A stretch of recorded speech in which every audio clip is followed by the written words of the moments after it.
Hi friends, welcome to my channel. Indian navy నుండి civilian పోస్టులకు notification అయితే మనకి రావడం జరిగింది. ఈ వీడియోలో మనం చార్జ్ మ్యాన్ పోస్టులు ఒకసారి డీటెయిల్గా చూడడం జరుగుతుంది.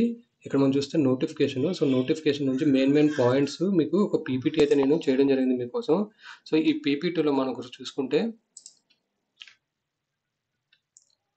ముందుగా కంటెంట్స్ అయితే ఒకసారి చూద్దాం. కంటెంట్స్ మనకి నేను ఈ వీడియోలో అయితే మీకు ఎన్ని పోస్టులు ఉన్నాయి, అలాగే ఏజ్ లిమిట్, క్వాలిఫికేషన్, అలాగే డేట్స్, స్కీమ్ ఆఫ్ ఎగ్జామినేషన్ కోసం మీకు ఇక్కడ కవర్ చేయడం జరుగుతుంది ఈ వీడియోలో.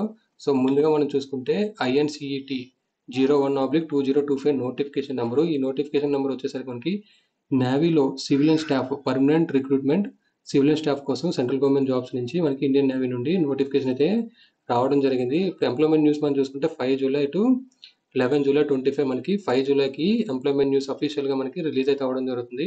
సో ఎప్పుడైతే మనకి ఎంప్లాయ్మెంట్ న్యూస్లో రిలీజ్ అవుతుందో మనకి అప్పటి నుంచి ఆన్లైన్ అప్లికేషన్ అయితే స్టార్ట్ కూడా అవ్వడం జరుగుతుంది. సో ముందుగా మనం చూసుకుంటే నెంబర్ ఆఫ్ పోస్టు, అలాగే ట్రేడ్ వైజ్, కమాండ్ వైజ్ ఒకసారి మనం చూద్దాం. సో ముందుగా మనం చూసుకుంటే చార్జ్ మ్యాన్ నేవల్ ఏవియేషన్ నుంచి మనం చూసుకుంటే సదరన్ నేవల్ కమాండ్ కొచ్చి నుంచి ఒక పోస్ట్ యూఆర్కి అయితే ఉండడం జరిగింది. ఈ వీడియో కనుక మీరు స్టార్టింగ్ నుంచి ఎండింగ్ వరకు చూస్తే మీకు ఫుల్గా ఈ నోటిఫికేషన్ మీద క్లారిటీ అయితే రావడం జరుగుతుంది. పోస్టుల కోసం, అలాగే ఏజ్ లిమిట్, అలాగే క్వాలిఫికేషన్ కూడా నేను ఇక్కడ డీటెయిల్గా మీకు ఒక పీపీటీ అయితే చేయడం జరిగింది. మీరు స్టార్టింగ్ నుంచి ఎండింగ్ వరకు అయితే ఈ వీడియో అయితే చూడగలరు. సో ఏవియేషన్లో మనకి సదర్న్ నేవల్ కమాండ్ నుంచి ఒక యూఆర్ పోస్ట్కి అయితే వేకెన్సీ అయితే రావడం జరిగింది. అలాగే టేబుల్ బిలో మనం చూసుకుంటే చార్జ్ మ్యాన్ అమ్యూషన్ వర్క్ షాప్ నుంచి మొత్తం 8 పోస్టులకి వేకెన్సీ అయితే రావడం జరిగింది. సో 8లో యూఆర్కి 4, ఎస్సీకి 1, ఎస్టీకి 1, ఓబీసీ 1, ఈడబ్ల్యూఎస్ 1. అలాగే చార్జ్ మ్యాన్ మెకానిక్ మనం చూసుకుంటే మొత్తం 49 పోస్టులకి వేకెన్సీ రావడం జరిగింది. సో ఈ 49 మనకు వచ్చేసరికి యూఆర్లో 21, ఎస్సీకి 5, ఎస్టీకి 3, ఓబీసీకి 16, ఈడబ్ల్యూఎస్కి 4 వేకెన్సీస్. అలాగే నెక్స్ట్ మనం చూసుకుంటే చార్జ్ మ్యాన్ అమ్యూషన్ అండ్ ఎక్స్ప్లోజివ్ చూసుకుంటే మొత్తం 53 పోస్టులకి వేకెన్సీ రావడం జరిగింది. ఇందులో మనం యూఆర్కి 23, ఎస్సీకి 3, ఎస్టీకి 5, ఓబీసీకి 8, ఈడబ్ల్యూఎస్కి 14, మొత్తం 53 పోస్టులకి వేకెన్సీ అయితే రావడం జరిగింది. అలాగే నెక్స్ట్ మనం చూసుకుంటే charge man electrical. So charge man electrical మనం చూసుకుంటే వెస్టర్న్ నేవల్ కమాండ్ ముంబై నుంచి మొత్తం 14 పోస్టులకి వేకెన్సీ రావడం జరిగింది. 14లో యూఆర్కి 10, ఓబీసీకి 4. అలాగే ఈస్టర్న్ నేవల్ కమాండ్ చూసుకుంటే యూఆర్కి 2, ఓబీసీకి 1, ఎస్సీకి 1, ఈడబ్ల్యూఎస్కి 1, మొత్తం 5 పోస్టులు. ఈస్టర్న్ నేవల్ కమాండ్ మన విశాఖపట్నం నుండి 5 పోస్టులు చార్జ్ మ్యాన్ ఎలక్ట్రికల్ నుంచి వేకెన్సీ రావడం జరిగింది. నెక్స్ట్ మన charge man electronics and gyro చూసుకుంటే వెస్టర్న్ నేవల్ కమాండ్ నుంచి మొత్తం 4 పోస్టులు వేకెన్సీ రావడం జరిగింది. ఇందులో యూఆర్కి 2, ఎస్సీకి 1, ఎస్టీకి 1. అలాగే ఈస్టర్న్ నేవల్ కమాండ్ నుంచి కూడా మనకి ఒక పోస్ట్ యూఆర్కి అయితే ఉండడం జరిగింది. అలాగే charge man weapon and electronics చూసుకుంటే వెస్టర్న్ నేవల్ కమాండ్ ముంబై నుంచి 4 పోస్టులకి, ఈస్టర్న్ నేవల్ కమాండ్ నుంచి మనకి ఒక పోస్ట్కి వేకెన్సీ రావడం జరిగింది. అలాగే టేబుల్ ఎఫ్లో మనం చూసుకుంటే charge man instrument. So instrument మనం చూసుకుంటే వెస్టర్న్ నేవల్ కమాండ్ ముంబై నుంచి ఒక పోస్టు, అలాగే ఈస్టర్న్ నేవల్ కమాండ్ నుంచి ఒక పోస్టు, 2 యూఆర్ పోస్టులకి అయితే మనకి వేకెన్సీ రావడం జరిగింది. నెక్స్ట్ చార్జ్ మ్యాన్ మెకానికల్ చూసుకుంటే మనకి వెస్టర్న్ నేవల్ కమాండ్ ముంబై నుంచి 7 పోస్టులకి, ఈస్టర్న్ నేవల్ కమాండ్ నుంచి మనకి 4 పోస్టులకి వేకెన్సీస్ అయితే రావడం జరిగింది. అలాగే next charge man heat engine చూసుకుంటే వెస్టర్న్ నేవల్ కమాండ్లో మనకి 5 పోస్టులు, ఈస్టర్న్ నేవల్ కమాండ్లో మనకి 2 పోస్టులకు వేకెన్సీ రావడం జరిగింది. నెక్స్ట్ మనం చూసుకుంటే చార్జ్ మ్యాన్ మెకానికల్ సిస్టమ్స్ చూసుకుంటే వెస్టర్న్ నేవల్ కమాండ్లో మనకి 3 పోస్టులు, ఈస్టర్న్ నేవల్ కమాండ్లో మనకి ఒక పోస్ట్కి వేకెన్సీ రావడం జరిగింది. నెక్స్ట్ చార్జ్ మ్యాన్ మెటల్ మనం చూసుకుంటే వెస్టర్న్ నేవల్ కమాండ్లో మనకి 13 పోస్టులు, ఈస్టర్న్ నేవల్ కమాండ్లో మనకి 7 పోస్టులు, సదర్న్ నేవల్ కమాండ్ కొచ్చి నుంచి మనకి ఒక పోస్ట్కి వేకెన్సీ అయితే రావడం జరిగింది. నెక్స్ట్ టేబుల్ మన ఎల్ చూసుకుంటే చార్జ్ మ్యాన్ షిప్ బిల్డింగ్ చూసుకుంటే వెస్టర్న్ నేవల్ కమాండ్లో మనకి 8 పోస్టులు, ఈస్టర్న్ నేవల్ కమాండ్లో మనకి 3 పోస్టులు వేకెన్సీ రావడం జరిగింది. అలాగే చార్జ్ మ్యాన్ మిల్వరేట్ చూసుకుంటే వెస్టర్న్ నేవల్ కమాండ్లో 3 పోస్టులు, ఈస్టర్న్ నేవల్ కమాండ్లో 2 పోస్టులకి వేకెన్సీ అయితే రావడం జరిగింది. నెక్స్ట్ చార్జ్ మ్యాన్ ఆక్సిలరీ చూసుకుంటే వెస్టర్న్ నేవల్ కమాండ్లో 2, ఈస్టర్న్ నేవల్ కమాండ్లో మనకి ఒక పోస్టు, టోటల్ 3 పోస్ట్కి మనకి వేకెన్సీ అయితే రావడం జరిగింది. అలాగే నెక్స్ట్ చార్జ్ మ్యాన్ ఆర్ఎండ్డిసి రిఫ్రిజిరేషన్ అండ్ ఎయిర్ కండిషన్ చూసుకుంటే వెస్టర్న్ నేవల్ కమాండ్ ముంబై నుంచి 2 పోస్టులు, ఈస్టర్న్ నేవల్ కమాండ్ నుంచి మనకి 2 పోస్టులకి వేకెన్సీ రావడం జరిగింది. అలాగే చార్జ్ మ్యాన్ మెకాట్రానిక్స్ చూసుకుంటే వెస్టర్న్ నేవల్ కమాండ్ నుంచి మనకు ఒక పోస్టు వేకెన్సీ అయితే రావడం జరిగింది. అలాగే next charge man civil works చూసుకుంటే వెస్టర్న్ నేవల్ కమాండ్కి నుంచి 3 వేకెన్సీస్కి నోటిఫికేషన్ అయితే ఇవ్వడం జరిగింది.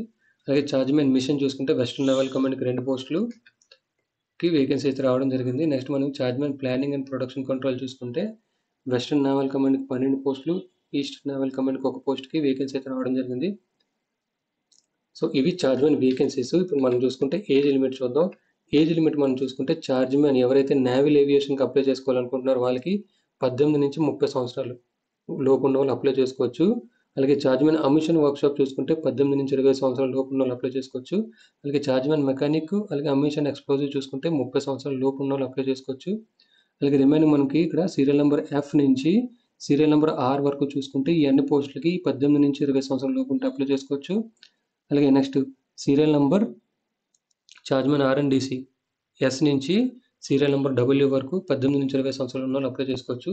సో ఇక్కడ ఏదైతే ఏజ్ లిమిట్ మీరు చూస్తున్నారో ఇది జనరల్ కేటగిరీ వాళ్ళకి. ఓకే, మినిమం మీకు 18 సంవత్సరాలు ఉండాలి. మాక్సిమం మీకు ఈ 25 ఏదైతే ఉందో వీళ్ళకి 20 సంవత్సరాల లోపల జనరల్ కేటగిరీస్ ఉంటే అప్లై చేసుకోవచ్చు. అలాగే ఈ 30 ఏదైతే ఉందో ఇది 30 సంవత్సరాల లోపు ఉన్న వాళ్ళు జనరల్ కేటగిరీ వాళ్ళు అప్లై చేసుకోవచ్చు ఈ పోస్టులకి. సో ఎవరైతే రిలాక్సేషన్ మీద ఉన్నారో ఓబీసీ వాళ్ళకి 3 సంవత్సరాలు మీకు రిలాక్సేషన్ అయితే రావడం జరుగుతుంది. సో 18 ఇయర్స్ నుంచి మీకు 25+3 అంటే 28 సంవత్సరాల వరకు మీరు ఈ పోస్టులకు అప్లై చేసుకోవచ్చు. ఏదైతే మనకి 25 ఇయర్స్ వరకు డేట్ ఇచ్చారో ఇయర్స్, సో దానికి 25+3 మీరు యాడ్ చేస్తే 28 ఇయర్స్ వరకు మీరు ఈ పోస్టులకు అప్లై చేసుకోవచ్చు.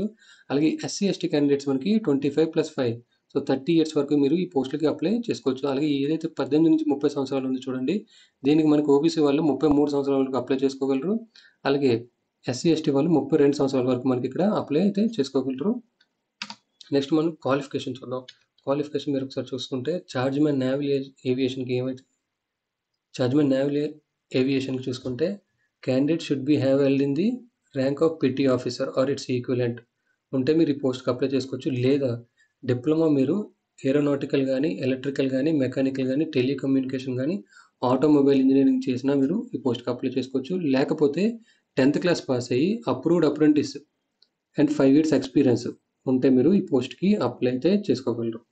నెక్స్ట్ మనకి చార్జ్‌మెన్ అమ్యూషన్ వర్క్షాప్ చూసుకుంటే బ్యాచిలర్ డిగ్రీ బీఎస్సీ మీరు ఫిజిక్స్ లేదా కెమిస్ట్రీ లేదా మ్యాథమెటిక్స్ నుండి మీరు చేస్తే మీరు ఈ పోస్ట్కి అప్లై చేసుకోవచ్చు. లేదా డిప్లొమా ఎవరైతే chemical engineering only chemical engineering వాళ్ళు ఈ పోస్ట్కి అప్లై చేసుకోగలరు. నెక్స్ట్ చార్జ్‌మెన్ మెకానిక్ చూసుకుంటే డిప్లొమాలో మీరు మెకానికల్ కానీ, ఎలక్ట్రికల్ కానీ, ఎలక్ట్రానిక్స్ కానీ లేదా ప్రొడక్షన్కి సంబంధించిన బ్రాంచ్ నుంచి మీరు చేస్తే పోస్టులకి అప్లై చేసుకోవచ్చు. దీంతో పాటుగా మీరు 2 సంవత్సరాల ఎక్స్పీరియన్స్ మీకు ఎక్కడ క్వాలిటీ అండ్ కంట్రోల్‌లో సంబంధించి మీకు 2 years ఎక్స్పీరియన్స్ అయితే మీకు అడగడం జరిగింది.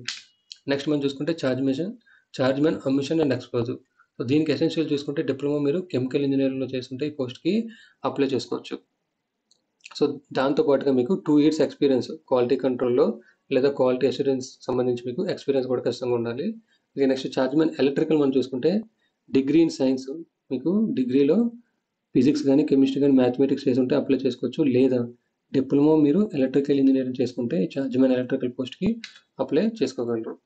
Next chargemen electronics and gyro అలాగే చార్జ్‌మెన్ వెపన్ అండ్ ఎలక్ట్రానిక్స్ చూసుకుంటే డిగ్రీ మీరు ఫిజిక్స్, కెమిస్ట్రీ లేదా మ్యాథమెటిక్స్ సబ్జెక్ట్ ఉంటే మీరు అప్లై చేసుకోవచ్చు. లేదా డిప్లొమా ఎలక్ట్రానిక్స్ కానీ, ఎలక్ట్రికల్ కానీ, ఇన్స్ట్రుమెంటేషన్ కానీ చేసుంటే బ్రాంచెస్ నుంచి మీరు ఈ పోస్ట్‌లకి అప్లై చేసుకోగలరు. అయితే డిగ్రీ లేదంటే డిప్లొమా. నెక్స్ట్ చార్జ్‌మెన్ ఇన్స్ట్రుమెంట్ మనం చూసుకుంటే డిగ్రీలో మీరు ఫిజిక్స్, కెమిస్ట్రీ, మ్యాథమెటిక్స్ కామన్ అండి. బ్రాంచెస్ నుంచి మీరు చేస్తే మీరు డిగ్రీ మీద అప్లై చేసుకోవచ్చు. లేదా డిప్లొమా ఎవరైతే ఎలక్ట్రానిక్స్, ఇన్స్ట్రుమెంటేషన్ మీద చేస్తారో వాళ్ళు కూడా ఈ పోస్ట్‌కి అప్లై చేసుకోవచ్చు. నౌ ఇప్పుడు మనం chargemen mechanical, heat engine, mechanical system చూసుకుంటే సేమ్ డిగ్రీ మీరు ఫిజిక్స్, కెమిస్ట్రీ లేదా మ్యాథమెటిక్స్ చేసుకుంటే అప్లై చేసుకోవచ్చు. లేదా డిప్లొమా మీరు మెకానికల్ చేసుకుంటే అప్లై చేసుకోవచ్చు. నెక్స్ట్ చార్జ్‌మెన్ మెటల్ చూసుకుంటే డిగ్రీ సేమ్ క్వాలిఫికేషను అలాగే డిప్లొమా మెకానికల్ చేస్తే అప్లై చేసుకోవచ్చు. చార్జ్‌మెన్ షిప్ బిల్డింగ్ చూసుకుంటే degree same qualification diploma mechanical కానీ, కెమికల్ కానీ చేసుంటే మీరు పోస్ట్‌కి అప్లై చేసుకోవచ్చు. నెక్స్ట్ చార్జ్‌మెన్ మిల్వేట్ చూసుకుంటే డిగ్రీ అయితే ఇక్కడ కామన్ అండి. ఇక్కడ అన్ని పోస్టులకి డిగ్రీలో మీరు ఫిజిక్స్ కానీ, కెమిస్ట్రీ కానీ, మ్యాథమెటిక్స్ చేసుంటే పోస్ట్‌కి అప్లై చేసుకోవచ్చు. అయితే డిప్లొమా ఇక్కడ మనం చూసుకుంటే మిల్వేట్ చూసుకుంటే డిప్లొమా మెకానికల్ చేసుకుంటే మిల్వేట్ పోస్ట్‌కి అప్లై చేసుకోవచ్చు. అలాగే ఆక్సిలరీ కూడా డిప్లొమా మెకానికల్ కానీ, ఆటోమొబైల్ చేసుకుంటే మీరు ఈ పోస్ట్‌కి అప్లై చేసుకోవచ్చు. అలాగే రిఫ్రిజిరేషన్ అండ్ ఎయిర్ కండిషన్ చూసుకుంటే డిప్లొమా మీరు మెకానికల్ ఇంజనీరింగ్ కానీ లేదా ఆర్ఎండ్‌సీ చేసుంటే ఈ పోస్ట్‌కి అప్లై చేసుకోవచ్చు. నెక్స్ట్ మెకాట్రానిక్స్ చూసుకుంటే డిప్లొమా మెకాట్రానిక్స్ నుంచి చేసుంటే మీరు అప్లై చేసుకోవచ్చు. అలాగే సివిల్ వర్క్స్ చూసుకుంటే డిప్లొమా సివిల్ ఎవరైతే చేశారో వాళ్ళు ఈ పోస్ట్‌కి అప్లై చేసుకోవచ్చు. అలాగే మెషిన్ చూసుకుంటే డిప్లొమాలో మెకానికల్ ఎవరైతే చేశారో వాళ్ళు ఈ పోస్ట్‌కి అప్లై చేసుకోవచ్చు. Next chargemen planning and production control చూసుకుంటే సేమ్ డిగ్రీ మీకి కెమిస్ట్రీ ఆర్ మ్యాథమెటిక్స్, ఫిజిక్స్ నుంచి చేసుంటే అప్లై చేసుకోవచ్చు. దీంతో పాటుగా డిప్లొమా వాళ్ళు కూడా ఎలక్ట్రికల్ కానీ, ఎలక్ట్రానిక్స్ కానీ, ఎలక్ట్రానిక్స్ అండ్ ఇన్స్ట్రుమెంటేషన్ చేసుంటే అప్లై అయితే చేసుకోగలరు. సో ఎగ్జామ్ ప్యాటర్న్ మనకి ఆన్లైన్ ఎగ్జామ్ అయితే ఉండడం జరుగుతుంది. ఎవరైతే షార్ట్ లిస్ట్ అవుతారో వాళ్ళకి. సో ప్యాటర్న్ మీకు ఈ విధంగా ఉంటుంది.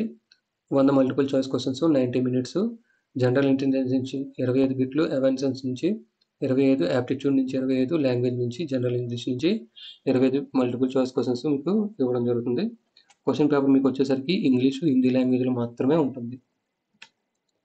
డేట్స్ మనం చూసుకుంటే ఆన్లైన్ అప్లికేషన్ మనకి 5 జూలై ఎంప్లాయ్మెంట్ న్యూస్ నుంచి రాకండి మనకి మార్నింగ్ 10 o'clock ఆన్లైన్ అప్లికేషన్ అయితే ఓపెన్ అవ్వడం జరుగుతుంది. లాస్ట్ డేట్ మనం చూసుకుంటే 18 జూలై 2025. సో ఇది ఛార్జ్ బ్యాంక్ సంబంధించిన నోటిఫికేషన్. ఈ వీడియో మీకు నచ్చినట్లయితే లైక్ చేసి షేర్ చేయండి. నా ఛానల్ సబ్స్క్రైబ్ చేసుకోకపోతే సబ్స్క్రైబ్ చేసుకోండి.